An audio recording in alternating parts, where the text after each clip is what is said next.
ब्रह्मा जी के अत्रि मुनि हुए, अत्रि मुनि के चंद्रमा हुए, चंद्रमा के बुध, बुध के पुरुरवा और पुरुरवा के आयु और आयु के महाराज नहुस हुए हैं।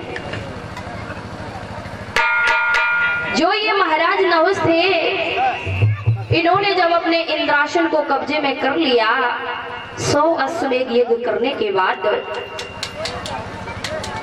तो बड़े ही खुश हो रहे हैं। जब इंद्रासन के अधिकारी हो जाते हैं, राज्य को चला रहे हैं, लेकिन बड़े खुश हैं। लेकिन श्रोताओं, एक बात याद रखना, पहले जो भी 100 अश्वमेध यज्ञ कर लिया करता था, वही इंद्र बन जाता था, यानी प्रधान बन जाता था। लेकिन आजकल प्रधान कब बनते हैं? आजकल इंद्र कब बनते हैं? जब वोट पड़ते हैं, जिनके ज्यादा वोट निकले बस वही इंद्र यानी प्रधान बन गए। लेकिन पहले ऐसा नहीं था। पहले ऐसा था कि जो भी 100 अश्वमेध यज्ञ कर लिया करता था, बस वही इंद्र यानी प्रधान बन जाता था। जब इन्होंने इंद्रासन को अपने कब्जे में कर लिया,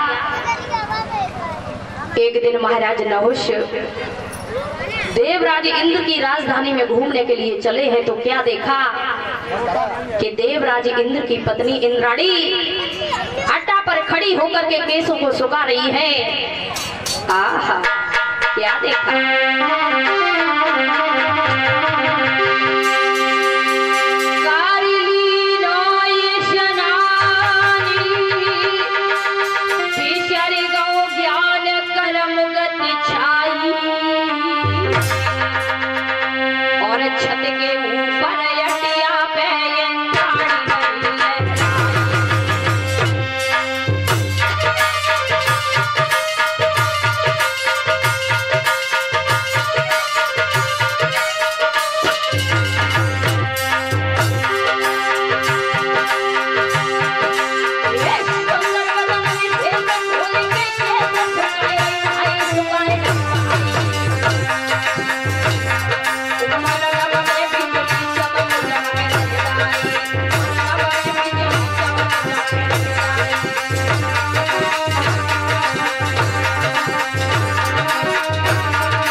छत के ऊपर खड़ी होकर के केसों को सुखा रही है।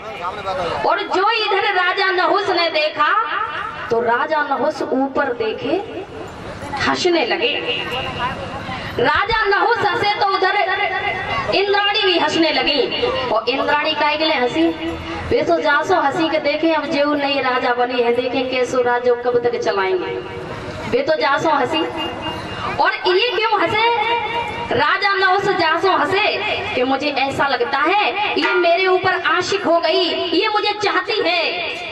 लेकिन हंसने हंसने में अंतर, देर नहीं लगाई। आहा, राजा नहुस ने एक खत लिखा।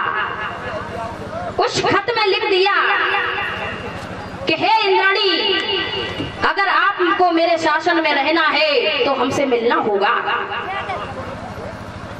जो इतना खत लिखा पहुंचाया, इंद्राणी ने जो खत पढ़ा, बड़ी हंसी उसके बैक पृष्ठ पर यानी उसकी उल्टी तरफ लिख दिया कि हे राजा नहुस, ठीक है, अगर आप हमसे जब मिलने के लिए आओ ना, तो ब्राह्मणों के हाथ से एक पलिंग बनवाना, वो मेरे पास लेके आना, और जिस डोली में आप बैठ करके आओ ना, उस डोली को महात्मा लोग ही लेकर के आए।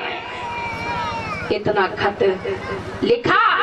लेकिन भैया मैं तो एक बात कहूंगी, अगर पराई पुरुष की स्त्री का को देख के हंसे ना, तो जो मत समझियो कि खैर है, खैर ना है, मौत है। कहूंगी मैं, परीक्षित मारा